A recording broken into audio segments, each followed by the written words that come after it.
Des jours sans eau en Guadeloupe, un stade à Paris au nom d'une athlète antillaise et le maire du Gosier est décédé. Salut à tous, c'est Alexandre de Resca. Aujourd'hui, on se retrouve pour l'actualité du 18 au 24 mars. Première actu, en Guadeloupe, de nombreuses communes sont victimes de manque d'eau depuis le début de la semaine dernière. Le réseau d'eau a en effet subi des casses qui paraissent comme étant des dégradations. Conséquence, le CHU a subi des manques d'eau et des habitants de plusieurs communes également. De nombreux établissements scolaires, dont le campus de Fouillol, sont restés fermés et des packs d'eau ont été distribués aux habitants de plusieurs de ces communes. En tout cas, le syndicat mixte de l'eau en Guadeloupe a annoncé porter plainte contre X pour dégradation d'ouvrages publics de distribution d'eau et mise en danger de la vie d'autrui. Le préfet lui aussi a annoncé condamner fermement ces actes de malveillance. Bon, aujourd'hui la casse principale est réparée et l'eau pourra de nouveau circuler progressivement dans le robinet des habitants. On espère que ça durera cette fois-ci.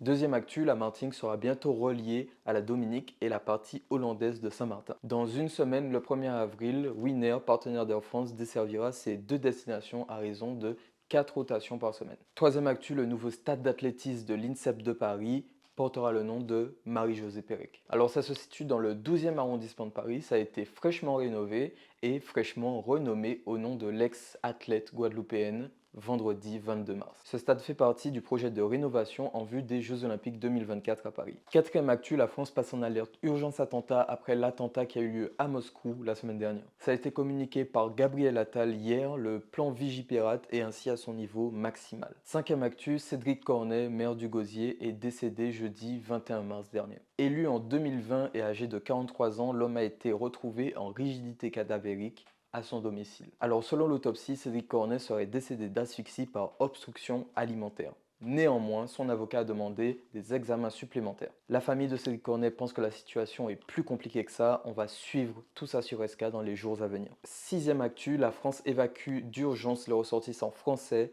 qui veulent quitter Port-au-Prince. En raison de la dégradation de la situation géopolitique du pays et de l'arrêt des vols commerciaux entre la France et Port-au-Prince, l'État français a décidé d'affréter des vols spéciaux. Les ressortissants concernés sont invités à se signaler à l'ambassade de France en Haïti. Quelques 1100 Français vivent là-bas. Et voilà, c'est tout pour moi pour l'actualité de la semaine. N'hésitez pas à suivre SK pour avoir tous les détails des points qu'on a abordés aujourd'hui et pour suivre en temps réel l'actualité de la semaine prochaine. D'ici là, portez-vous bien